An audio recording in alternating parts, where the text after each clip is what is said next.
할렐루야. 우리 좌우에 계신 분들과 이렇게 인사하겠습니다. 볼수록 힘이 납니다. 우리 다시 한번 인사할까요? 볼수록 힘이 납니다. 눈에다가 힘을 주고 말씀하셔야 돼요. 눈에다가 볼수록 힘이 납니다. 이렇게. 빌립 집사님은 이 사마리아에 가서 예수님이 그리스도다라고, 예수님이 하나님이시고 구원자다라고 하는 이 복음, 이것이 기쁜 소식입니다. 기쁜 소식을 전했어요. 이 예수님을 믿으면 죄사함을 받고 하나님의 자녀가 된다라고 하는 것이 하나님께 우리가 받을 수 있는 가장 큰 복이다라는 거예요. 그 외 것들은 다 부스럭이다라는 것입니다. 그러니 건강이 있으면 좋고 없어도 괜찮다라는 거예요. 우리에게 높은 지위가 있으면 좋겠지만 없어도 괜찮다라는 것이고, 또 우리에게 많은 재물이 있으면 풍족하면 좋지만 없어도 괜찮다라는 거예요. 왜 괜찮습니까? 가장 큰 선물을 받았기 때문에.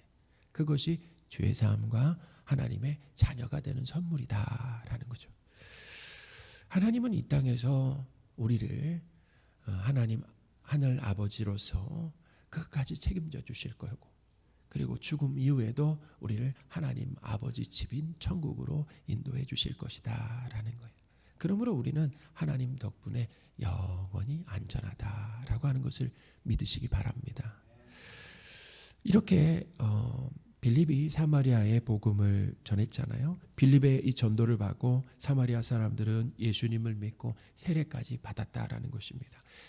예루살렘 교회 사도들이 사마리아도 하나님의 말씀을 받아들였다라고 하는 소식을 듣고 이 사도들의 대표격인 베드로와 요한을 이 사마리아에 파견을 했습니다. 14절입니다. 예루살렘에 있는 사도들이 사마리아도 하나님의 말씀을 받았다함을 듣고 베드로와 요한을 보내매. 아멘. 베드로와 요한이 사마리아에 내려가서 빌립의 이 전도로 성도가 된 사람들을 만나봤습니다. 만나서 이제 이야기를 해보니까 사마리아 사람들은 복음을 듣고 예수님을 믿고 나서 예수님의 이름으로 세례는 받았는데 아직 성령을 받지 못했다라고 하는 것을 베드로와 이 요한이 발견을 했습니다. 뭘 보고 그렇게 판단했는가? 성경에 나와요, 안 나와요? 그건 별로 중요한 건 아닌 것 같아요. 근데 베드로와 요한은 알았다라는 것입니다. 저들이 성령을 한 사람도 받지 못했다라고 하는 것을 알았어요. 근데 어떤 상황이었습니까? 예수님도 믿었다라고 그러고 세례까지도 받은 상황이었다. 우리가 잘 아는 것처럼 세례는 누가 받는 것입니까? 예수님을 믿는 사람이 세례를 받는다라는 거예요. 그러니까 어떻게 보면 이제 저들이 이제 예수님을 믿는 상황인데 성령은 오시지 않았다. 성령이 저들에게 내주하지 않으셨다라는 그런 상황이에요. 그래서 베드로와 요한은 그들을 위해서 성령 받기를 기도했죠. 15절 16절입니다. 그들이 내려가서 그들을 위하여 성령 받기를 기도하니 이는 아직 한 사람에게도 성령 내리신 일이 없고 오직 주 예수의 이름으로 세례만 받을 뿐이더라. 아멘. 베드로와 요한이 사마리아 사람들을 위해서 기도를 했습니다. 그리고 특별히 뭐 했습니까? 안수를 했다. 그러니까 손을 얹었다라는 거예요. 손을 얹으니 어떤 일이 일어나냐면 그들이 성령을 받았다라는 거예요. 17절입니다. 이에 두 사도가 그들에게 안수함에 성령을 받는지라. 아멘. 자, 누구를 통해서 성령을 받게 된 것입니까?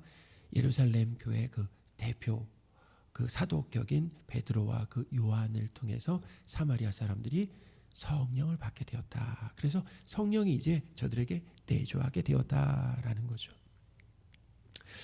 자, 이렇게 사마리아에 복음이 전해지고, 원래 교회가 어디에 있었습니까? 예루살렘에 있었잖아요.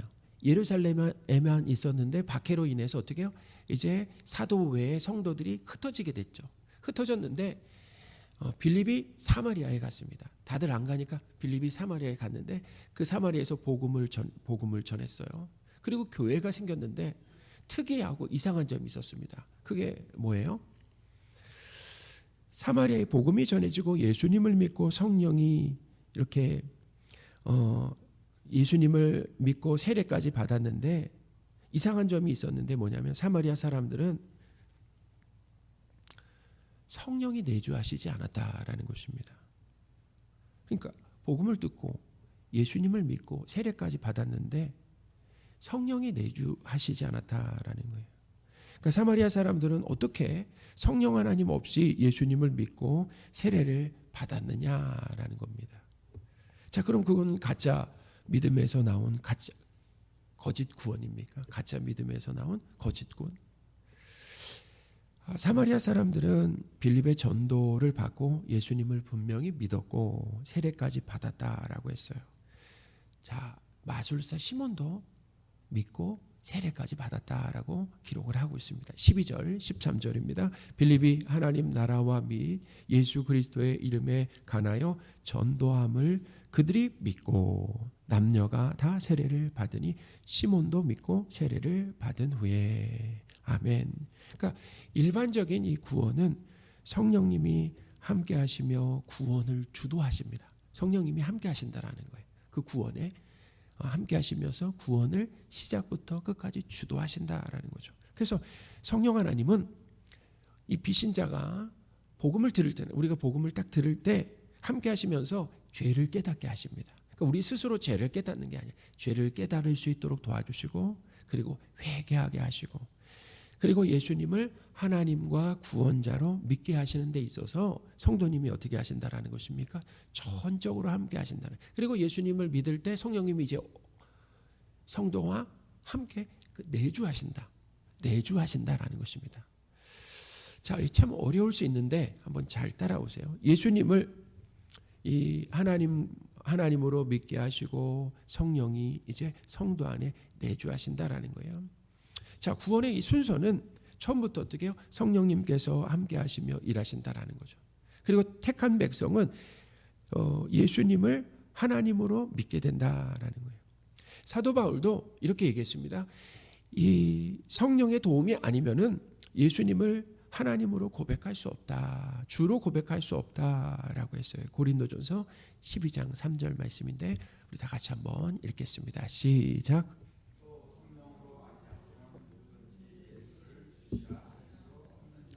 아멘. 성령님이 도와주셔야 된다는 거죠. 우리 스스로 예수님을 하나님과 그리고 구원자로 알아보고 믿을 수가 없다라는 거예요. 성령님이 함께 하심으로 일어나는 일이다라는 거죠. 자, 그런데 이 사마리아 사람들은 물세례까지 받고 나서 오랜 시간이 지난 후에 사도들의 안수로 성령 하나님을 받았다라는 거예요. 이 말은 뭐냐면 성령님이 이제 그 안에 내주하시게 되었다라는 거예요. 자, 성령을 받은 것도 뭐냐면 시간이 지연이 되었습니다. 사마리아 사람들은 마치 성령의 이 도움 없이 스스로 회개하고 예수님을 믿고 세례를 받은 것 같은 어떤 그런 상황이 된 거잖아요. 사마리아 사람들이 예수님을 믿고 세례 받기까지 그 모든 과정은 분명히 누구의 일하심입니까? 성령의 그 일하심이다라는 거예요. 성령 하나님이 이 사마리아 사람들과 함께 하시고, 자, 함께 하셨어요. 근데 어디서 함께 하셨을까요? 그 옆에서 함께 하시며 도와주심으로 인해서 어떻게 해요? 죄를 깨닫고 회개하고 예수님을 믿게 된 것이다라는 거예요. 이 차이가 뭐냐면 이거예요. 영어로 말하면 with와 in입니다. with, 함께, 옆에. in은 어디예요? 안에라는 것입니다. 우리가 생각해 보세요. 성령, 이제 예수님이 십자가에서 죽으시고 부활하시고 승천하시고 나서 성령을 보내주시기 전에 제자들은 누구와 함께 했습니까? 예수님과 함께 하셨잖아요. 근데 어디서요? 옆에서 함께 했잖아요. 이게 상당히 중요한. 그리고 예수님이 이제 십자가에서 죽으시고 부활하시고 승천하셔서 예수님을 믿는 성도들에게 성령을 보내주셨을 때 성령님이 어디에 함께 하십니까? 안에 함께 하신다. 그러니까 사실 이 상황은 좀 특별한 상황이다라는 거예요. 그러니까 일반적인 상황이 아니라 특별한 예외적인 상황이다라는 거예요. 성령님이 어디에 함께 하신다고요? 옆에서 함께 하시면서 누굴 도우셨다라는 것입니까? 사마리아 사람들을 도우셨다라는 것이고. 그리고 사도들의 안수를 통해서 이제 성령이 어디에 오셨다고요? 성도들의 안에 오셨다라고 하는 것. 이렇게 생각하시면 무리가 없을 것 같습니다. 예수님을 믿었는데 성령 하나님이 성도 안에 내주하시는 것이 그러니까 지연이 된 거죠. 조금 지연이 됐어요. 지연이 되고 심지어 사도들의 안수로 이 성령이 임하신 것은 제가 말씀드립니다. 일반적인 구원의 과정이 아니라 예외다라는 거죠. 예외다. 하나님께서 이 사마리아 사람들을 구원하시는 데 있어서 이렇게 예외적인 그 방법을 쓰신 이유가 있다라는 것입니다. 그러니까 우리는 그걸 발견해야 돼요. 예외적인 그 이유가 뭐냐면 하나님은 이 사도들에게 사마리아 사람들 중에도 하나님께서 백성으로 선택한 사람들이 있음을 알려주시기 위해서 그들이 안수할 때 성령을 내려주신 것이다라는 거죠. 유대인들은 이 사마리아인들이 이방인들과 섞여 혼혈됨으로 인해서 이스라엘 그 민족으로서의 그 정통성을 잊었다고 여기면서 그들과 상종을 안 했다라고 그렇게 말씀드렸잖아요. 그런데 하나님은 이 사도 베드로와 요한의 이 안수로 사마리아 성도들이 이 성령을 받게 하심으로 인해서 그들도 뭐예요? 하나님의 한 백성임을 확인시켜 주신 것이다라는 거죠. 그러니까 하나님은 유대인만 하나님의 백성으로 선택하신 것이 아닙니다. 유대인들은 잘못된 뭐냐면 그 선민 사상을 가지고 있었어요.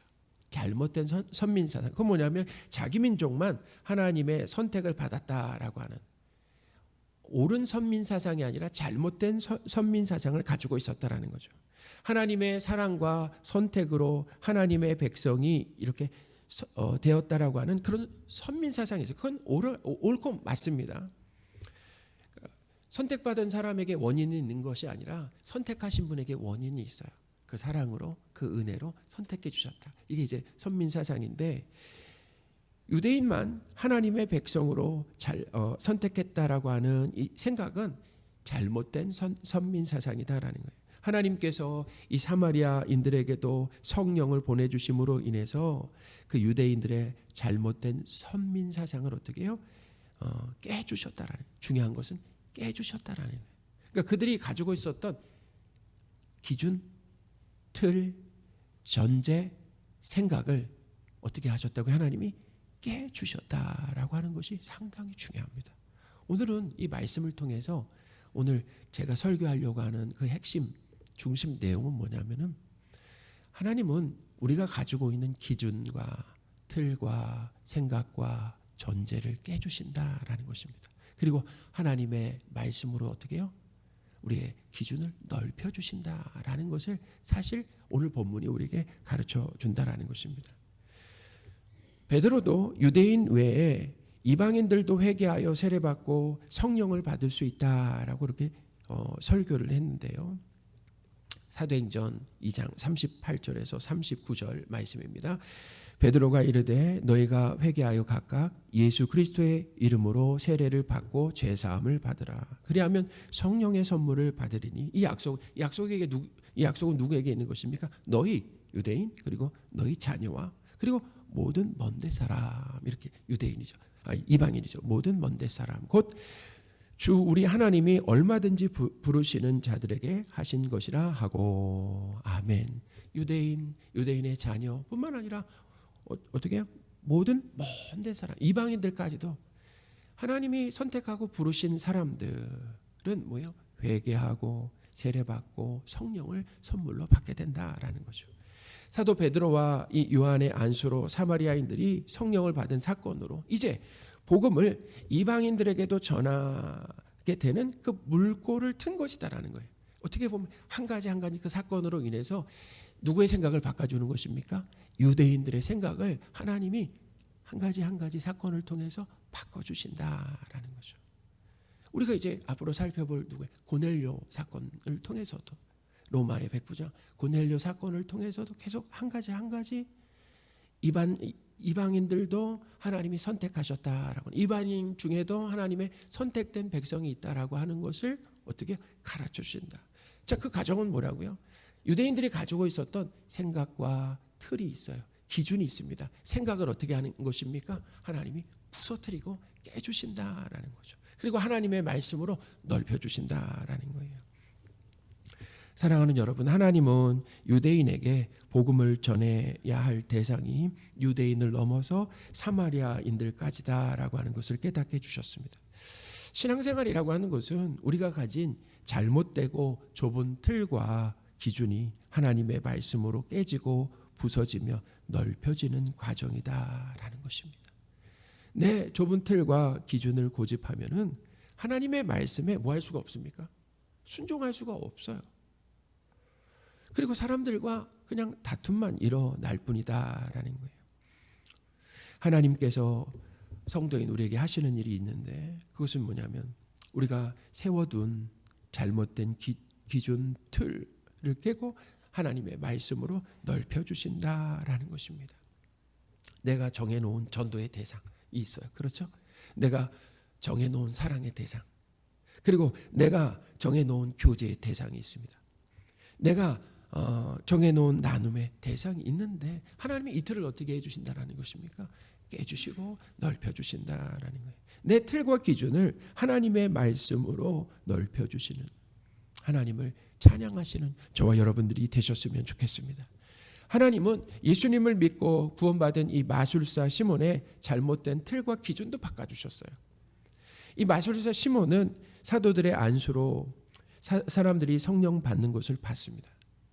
사도들에게 돈을 건네면서 자신이 안수하는 사람이 성령 받도록 그 능력을 전수해달라고 했어요. 말도 안 되는 이야기를 했습니다. 18절 19절입니다.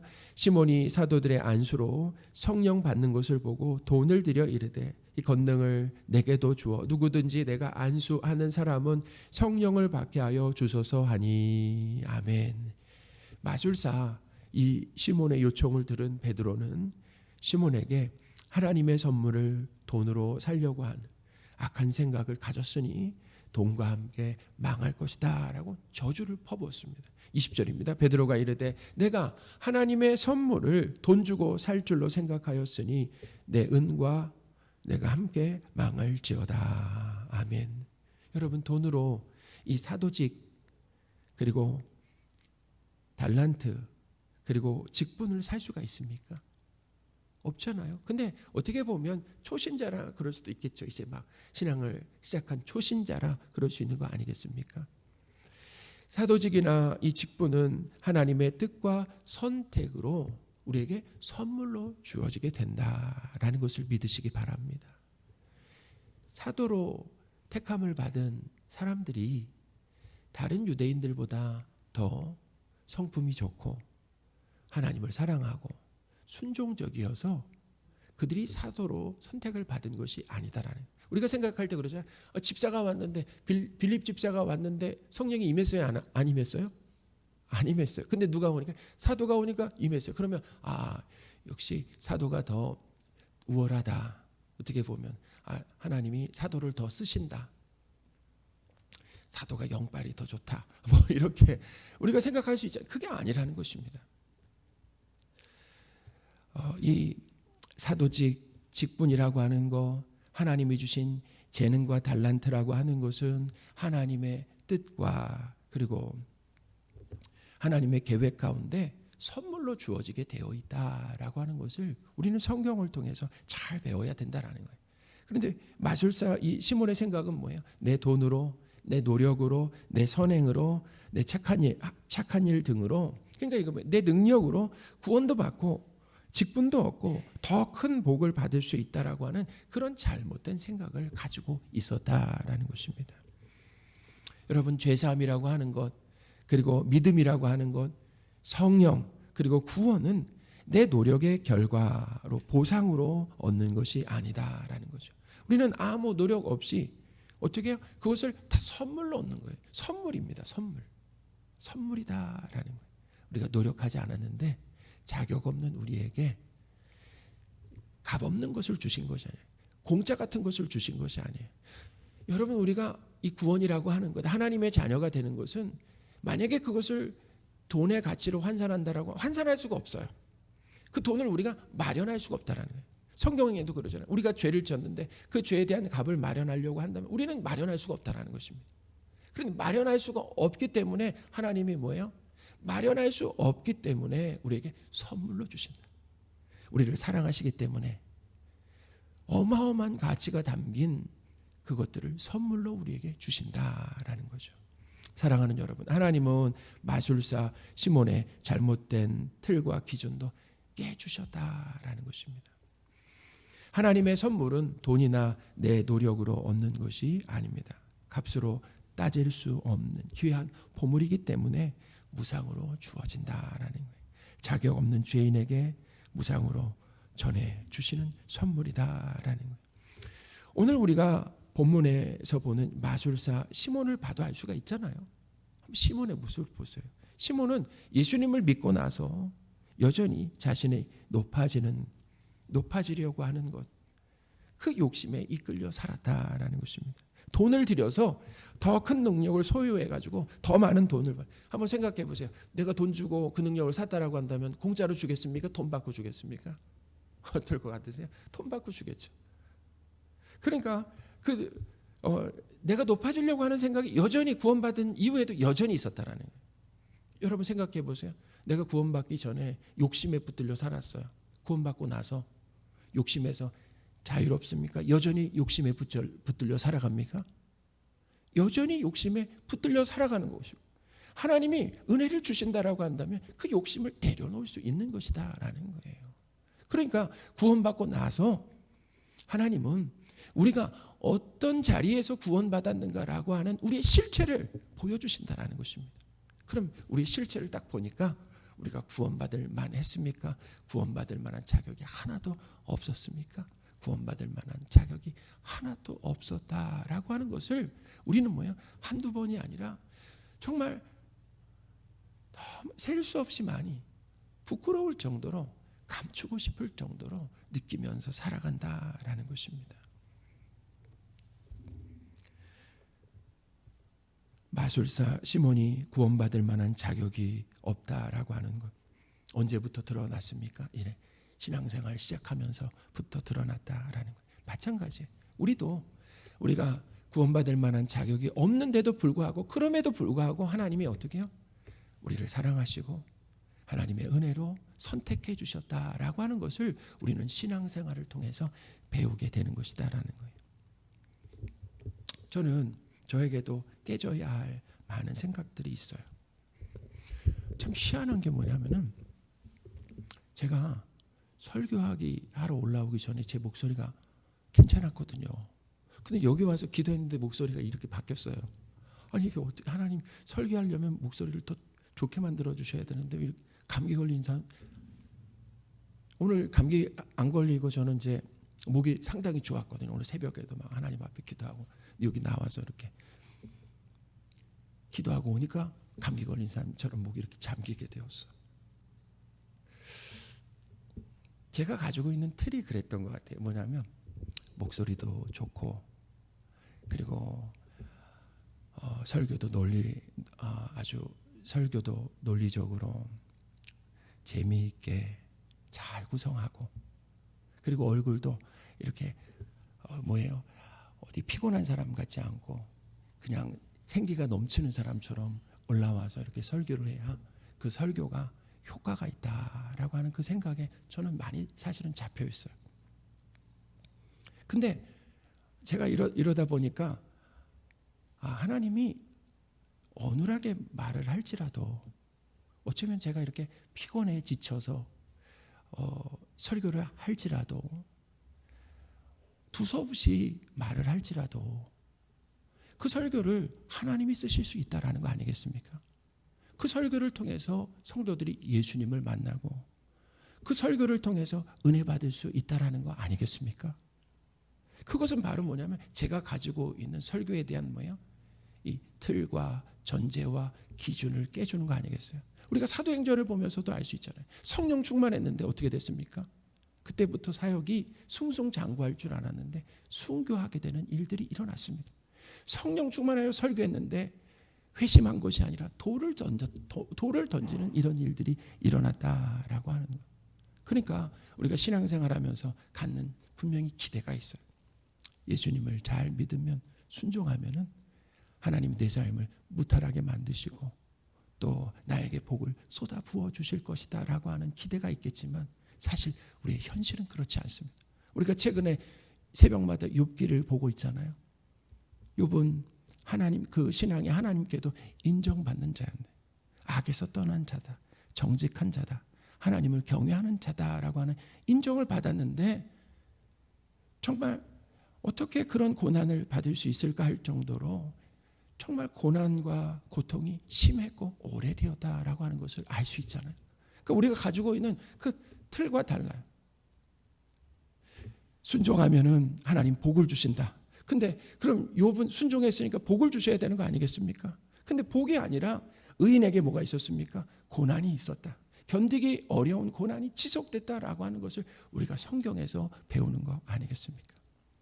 그러니 우리는 신앙생활을 통해서 우리가 가지고 있는 잘못 형성한 전제와 틀과 기준이 깨져야 된다라는 것입니다. 그것을 누가 깨주실까요? 하나님이 깨주실 줄 믿으시기 바랍니다. 그래요. 그것이 깨지고 난 자리에 다시 틀이 잡히는 거예요. 기준이 세워지는 것입니다. 뭘로 세워지는 것입니까? 하나님의 말씀으로 우리의 다시 틀이 생기고 기준이 생기고, 그리고 생각이 이제 하나님의 말씀으로 인해서 자리 잡게 될 것이다 라는 것입니다.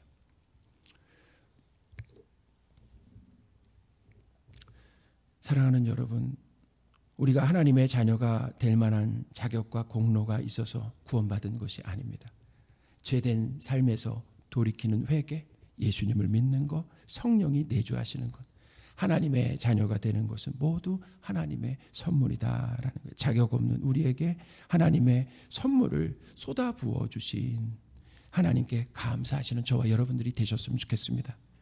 말씀을 정리하겠습니다. 신앙생활은 우리의 잘못되고 좁고 한쪽으로 치우친 틀과 기준이 하나님의 말씀으로 깨지면서 넓혀지는 그런 과정이다라는 것입니다.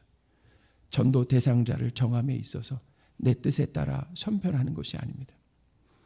내가 여러 가지 이유로 제외시킨 사람들도 전도 대상자가 될 수 있고, 하나님의 선물을 돈으로 살 수 있다, 내 능력으로 얻어낼 수 있다라고 하는 이 악한 생각은 뭐예요? 내 노력과 선행으로 구원과 복도 받을 수 있다라고 하는 악하고 잘못된 생각이다라고 하는 것을 오늘 말씀을 통해서 잘 배우시는 저와 여러분들이 되셨으면 좋겠습니다. 이제 하나님의 말씀으로 내 잘못된 틀과 기준이 깨지면서 넓혀지는 은혜가 있으시기를 축원합니다.